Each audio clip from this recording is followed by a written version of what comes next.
Hello everyone.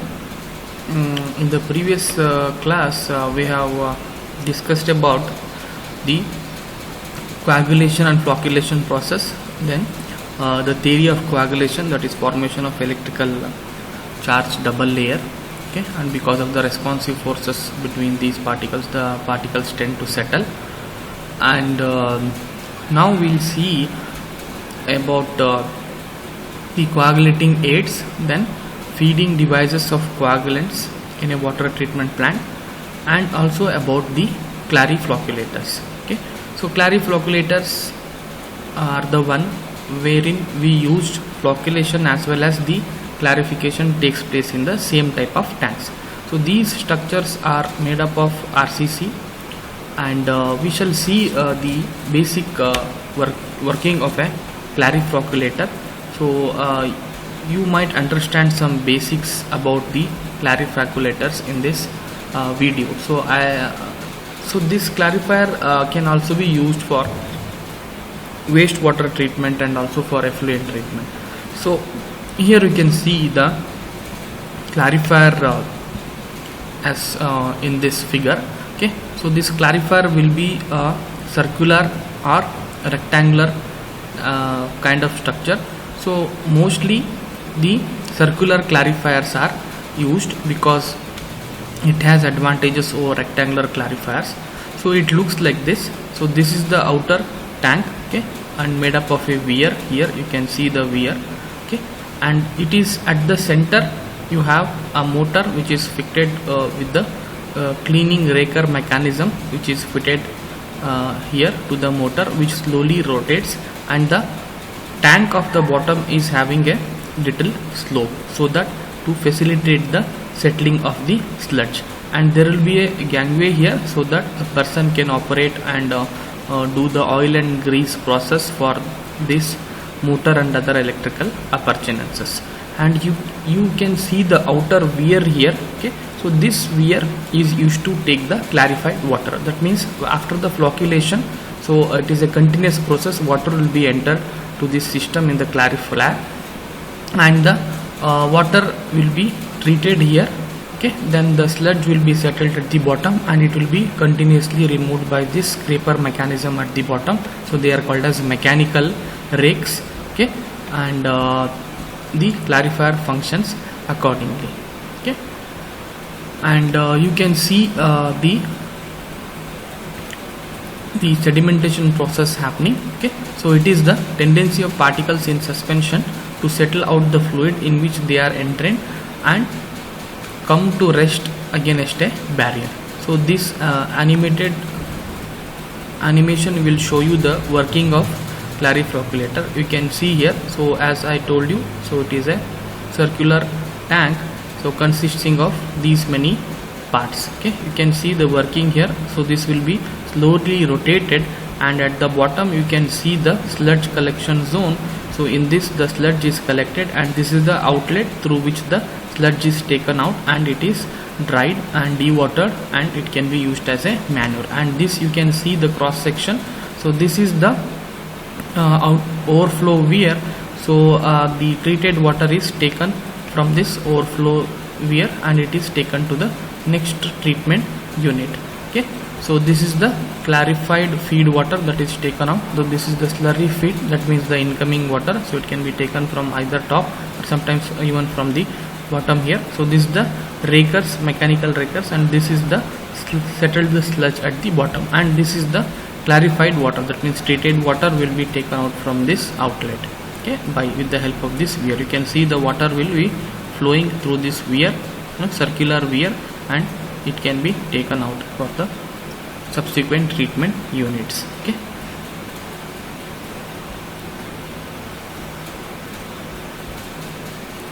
so this is how the clarifier and clariflocculator works.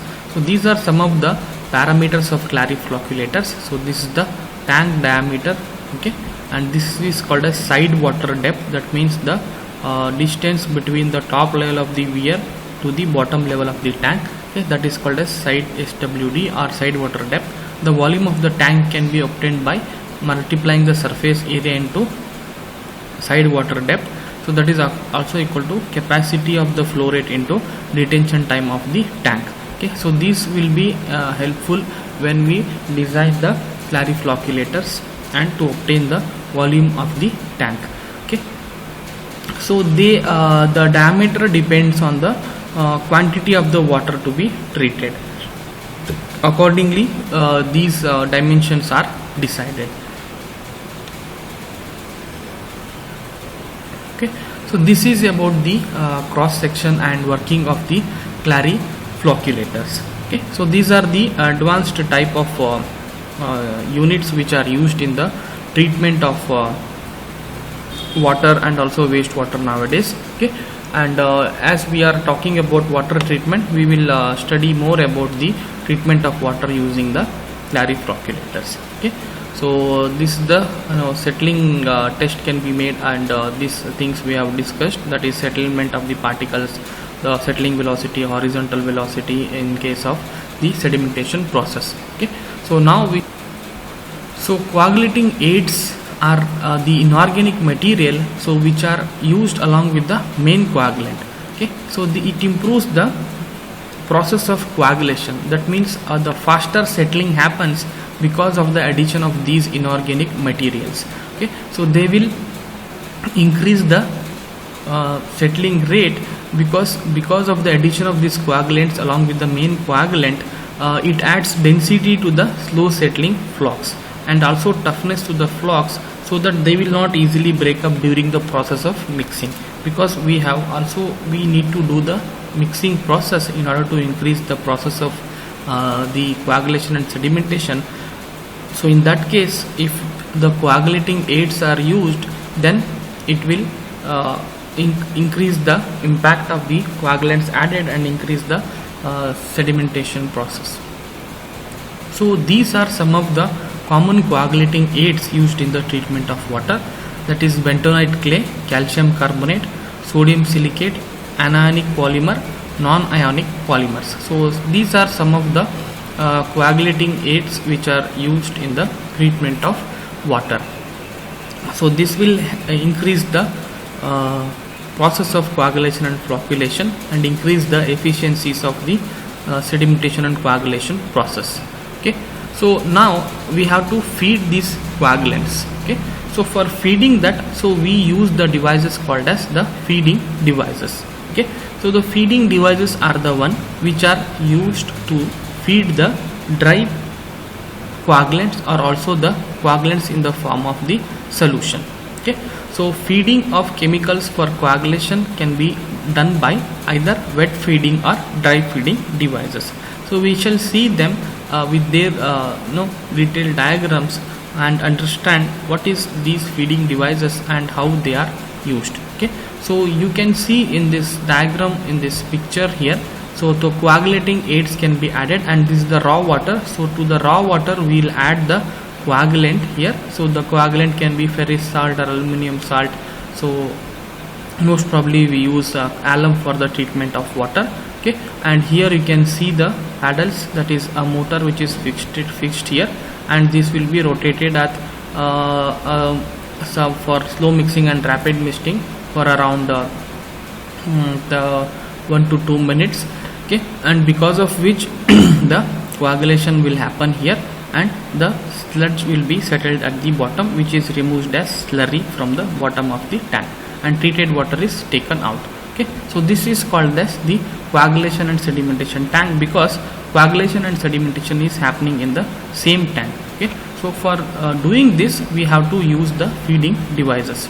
Okay, so I have told you, there are two types of feeding devices, that is dry feeding devices and wet feeding devices. Okay, so for dry feeding devices, the chemicals can be fed directly into water by dry feeding in the powder form. Okay, so alum being fairly fine and uniform in size, it can be fed easily by dry feeding.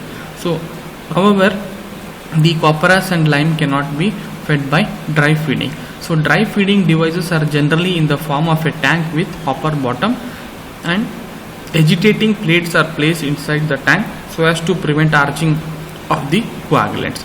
So here the coagulant in the powder form is filled in the tank and is allowed to fall in the mixing basin.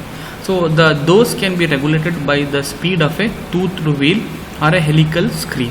The speed of the toothed wheel or the helical screw is in turn controlled by connecting it to a Venturi device installed in the raw water pipes feeding water to the mixing basin. Thus, the quantity of coagulant released is controlled in proportion to the quantity of raw water entering in the mixing basin.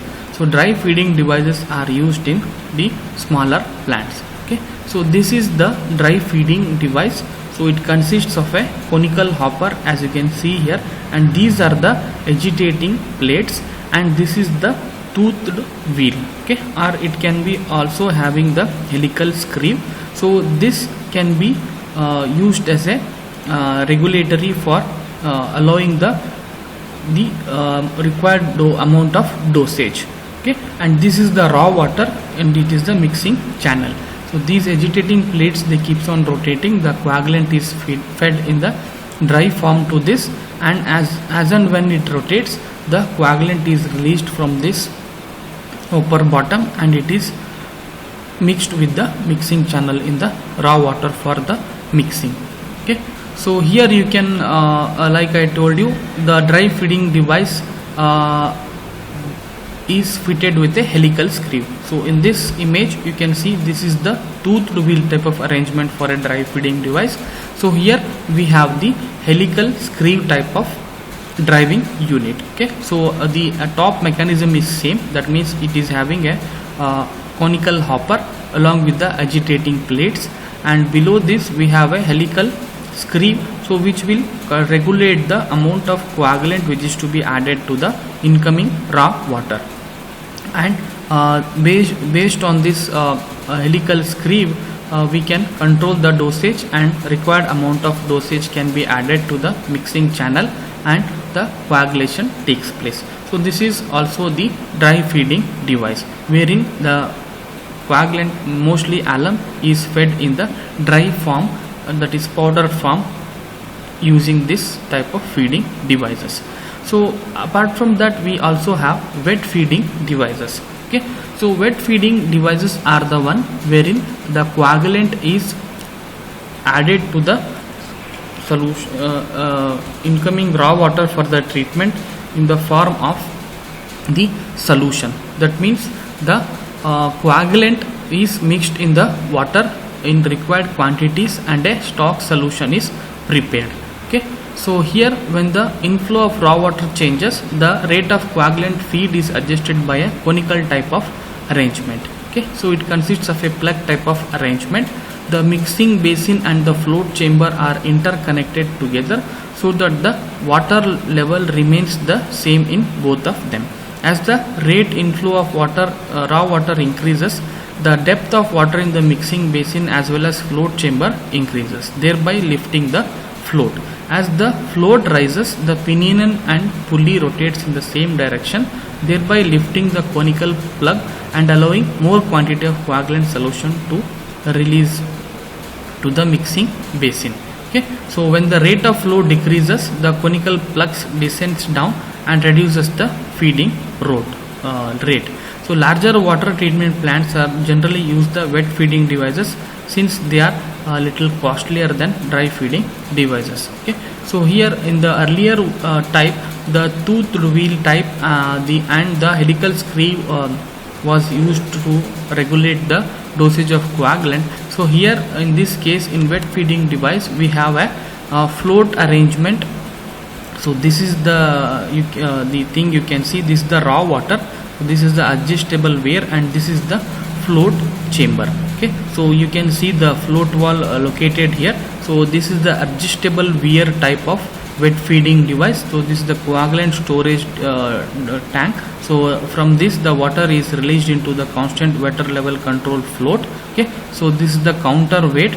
This is connected to a adjustable weir. So this adjustable weir is connected to this counterweight with attached to a fulcrum, and this is the raw water channel. So based on this float arrangement, if the raw water quantity of incoming water is more, then accordingly more quantity of the solution containing alum is added to the raw water for the treatment. If the flow of the incoming raw water decreases, then the quantity of the dosage of coagulant to be added can be reduced by using this type of wet feeding device. Okay, so we also have the wet feeding device by conical plug arrangement. Okay, so this is the chemical which is added, that is the alum. So this is the feeding tank, and it consists of a conical plug here. So this conical plug is connected to a pulley with a string, and this is the raw water channel, and this is the coagulant containing the solution. When we add the coagulant in the powder form, and it can be mixed with the water, and a solution is prepared, and this is the raw water channel.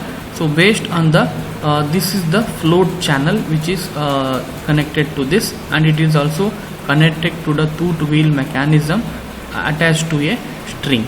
Okay, so as and when the raw water the quantity here increases, so this float will rise here, and based on the rising of the float, so when it is connected to a rod, the pulley is rotated, and by the conical plug the dosage is released into this raw water channel, and the mixing takes place here. Okay, so this is the wet feeding by the conical plug method. Okay, and this is about the feeding devices of the coagulant, that is the dry feeding devices and also the wet feeding devices. So this any one can be used, but generally for larger water treatment plants the wet feeding devices are used. Then we have rapid mixer, flash mixer. Okay, so these are the rapid mixers are nowadays used in most of the clariflocculating devices. So after aeration we have a this rapid mixer. So this is used to mix the coagulants, and it mixes violently, and the flash mixing is typically done for 30 seconds to 60 seconds, or typically about 1 minute. If the water is mixed for less than 30 seconds, then the chemicals will not be properly mixed into the water. However, if the water is mixed for more than 60 seconds, then the mixer blades will shear the new forming floc back into the smaller particles. After flash mixing, the coagulation process occurs. Mixing is an very important operation when one substance should be completely mixed with the other. So in water treatment, coagulant is mixed into water by the rapid mixing. The process of dispersing chemical by mixing is known as rapid mix or flash mix. Okay, so these are generally located after the aeration process or along with the aeration sometimes, and the water is allowed to enter into the clariflocculator for the sedimentation process upon adding the coagulants by using a rapid mix or flash mixer. Okay, so this is the flash mixer unit. Okay, so it is a tank made up of the concrete or masonry. So here the raw water will be entered into this, and we can have a deflating valve or baffle valve to control the flow and to for the overflow and for the constant inflow of the water to reduce the velocity. And as and when this water, incoming water, enters into the flash mixer, then this is the impeller which is connected to the drive unit, and a motor is attached to this, and with the help of a power, so this is rotated at a while rapid mixing stage for about 30 seconds to 60 seconds. Usually 1 minute is the flash mixing time which is allowed in this flash mixer. And this is the coagulant and feeding device. The coagulant is added by the help of different types of feeding devices which we have seen in the earlier. It can be either wet feeding or the dry feeding can be made, and when water enters into this channel, so this will help for the faster mixing of the coagulant when we have added here. Okay, so this is the flash mixer which is used in the treatment of water.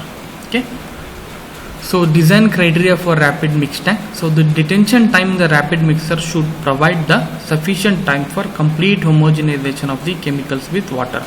and also provide sufficient time for the flock to reach particle size equilibrium. Okay, so generally the flash mixing time ranges between 20 seconds to 30 seconds. Okay, so because the mixing is violent, the detention time is usually little less here, and we should see that the complete homogenization occurs in the flash mixer so as to facilitate the faster mixing of the coagulants which we have added, and the rapid mixing takes place using the flash mixer.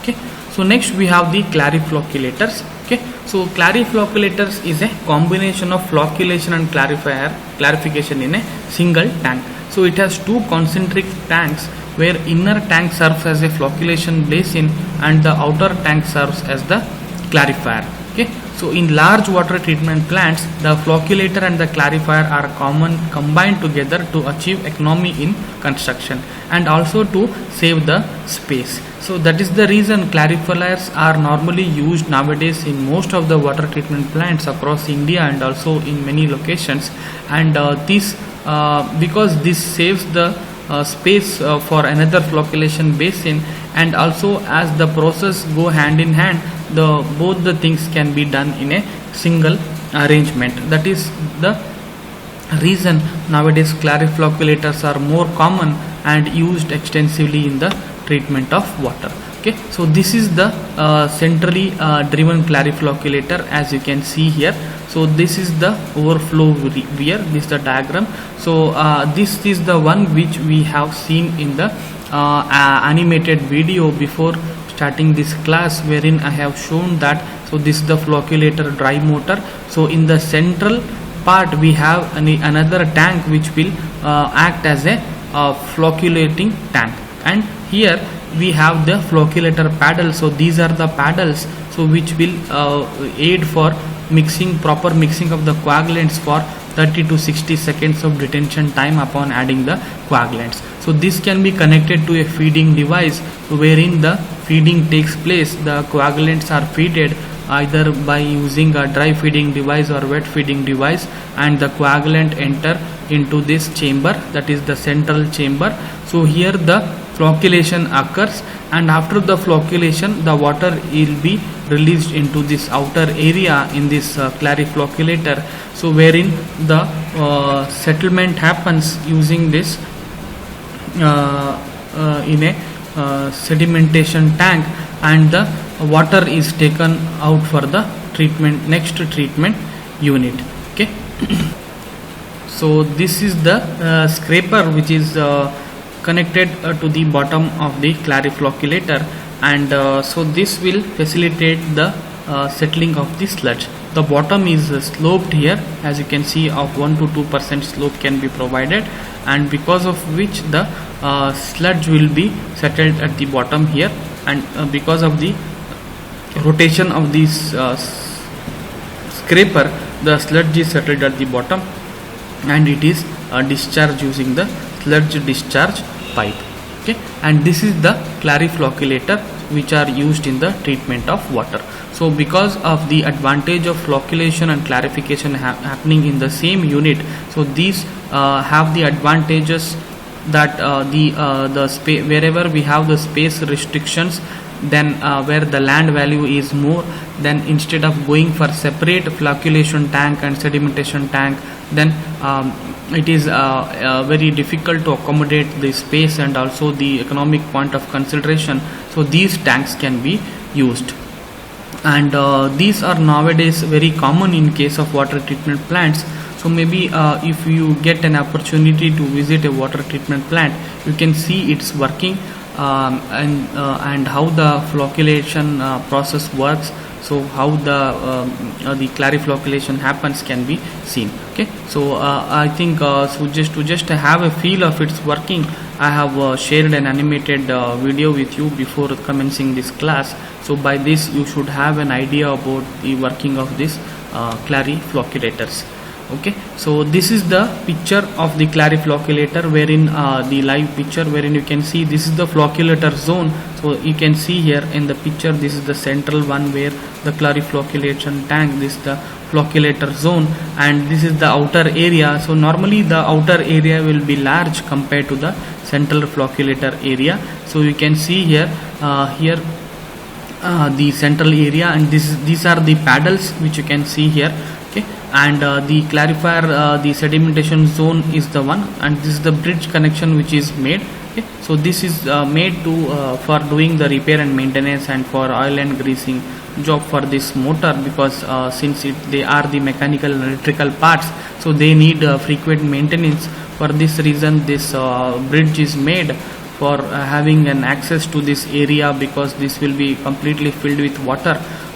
Using this the bridge, a person can walk over and inspect the process and do the repair and maintenance jobs. Okay, and this is the inlet pipe you can see here. So this is the sludge hopper at the bottom, and this is the overflow weir, or it is also called as launder. So through this you can see the launder here in this picture. So through this the treated water or clarified water will be overflowing continuously in this weir, and this is the outlet as you can see here. So water has to taken out from this tank. So for this the outlet arrangement is made, and from this chamber the water in this channel, after the overflow, the clarified water is taken to the next treatment unit, that is the filtration unit. Okay, so this is about the clarifier and its working. Okay, so normally the working and parts of the clarifier, this I have already told you. So it is made up of RCC or circular basin. So the dry can be used continuously for flocculation and settling of solids. The settled solids are removed from the center of the tank. The recommended slope is 1:12 at the bottom of the clarifier tank for efficient removal of the sludge. The sludge is scraped from the bottom by means of rotating scraper arm. Okay, or it is also called as sludge collecting rakers or mechanical rakes. Okay, so these will help the sludge to settle at the bottom. So the dry units are provided for flocculator and clarifier mechanism, so that both are operative independently. Flocculator drive, so it consists of motor connected by worm reduction gear box by flexible coupling, chain and sprocket to get required RPM of flocculator products of suitable size, which are suspended from the arms of flocculation zone. So clarifier drive also comprises of motor connected to worm reduction gearbox by chain and sprocket to impart slow motion to the scraper clarifier mechanism that is used to continuously remove the settled sludge from the tank. The dry unit feed well is fixed at the center of the bridge, which is designed to take static and dynamic load of the dry unit. Okay, so we have seen all these units in the previous images, which are connected for the proper working of the clariflocculator. The superstructure, it consists of a steel structure, that is the bridge spanning full or half diameter of the tank as per the data sheet. So necessary checkered plates and handles are provided to the bridge so that it can be used as walkway to have access to the dry unit at the center for the repair and maintenance job. Okay, so that is for the safety purpose. So the handles are provided, and at the bottom for walking the checkered plates of steel structures are provided to the superstructure, and it is a bridge which is connected to the center. Okay, so here the dry unit rotates the structural steel cage to which rake arm is attached, which rakes the bottom of the tank twice per revolution. So rake arm is provided with adjustable neoprene or brass squeezers for efficient scraping. So at the bottom, so along with the raker, so the brass squeeze are fitted at the bottom of the rakes. The dry unit feed well and rake arms are supported by structural bridge, which in turn is supported as shown in the figure. Okay, so the bottom of the steel cage rests on guide bearing fixed to the tank cone. Suitable cone scraper is provided at the bottom of the center. Okay, so these are the structures which are used in the clariflocculators, that is the steel structures, the dry unit, the raker mechanism. The rakers are fitted with a small neoprene or brass rubber, so which will facilitate the scraping mechanism at the bottom floor of the circular sedimentation tank. Okay, so here the feeding is let into the clarificator feed well. The clarified water is collected through peripheral weir and settled sludge through the center of the tank. The clarified water from the outlet weir is sent to the subsequent water treatment process, which includes the filter house and disinfection process. Okay, so this is the construction and working of the clariflocculator. Okay, so fundamentally the thickeners and clarifiers are both used to settle solids, which results in the separation of liquids and solids. So thickeners are used to concentrate solids, while clarifiers are used to purify liquids. Okay, that is the basic difference between the thickeners and the clarifiers. Okay, so the word clarification means literally it is separation. So here we do the separation of solids and liquids. That means the settled sludge is removed from the sedimentation tank after the coagulation process, and the separation of solids and liquids takes place. That is the reason it is called as the clarifiers. So whereas a thickener will give you a high density underflow, while a clarifier will not. Okay, so that is the basic difference between the thickeners and clarifiers. But clarifiers are the units which used to separate the solid and liquid. Okay, so here the clarifier are most advanced form of tanks used nowadays in almost every water treatment plant which you come across. So especially in Davangere city we have 2 to 3 different water treatment plants, and one sewage treatment plant is coming up. So maybe when you get a chance you can visit them, and we can see these units practically and its working to understand the concepts well. So let us stop at this stage, and we shall continue with the process of filtration in the next class.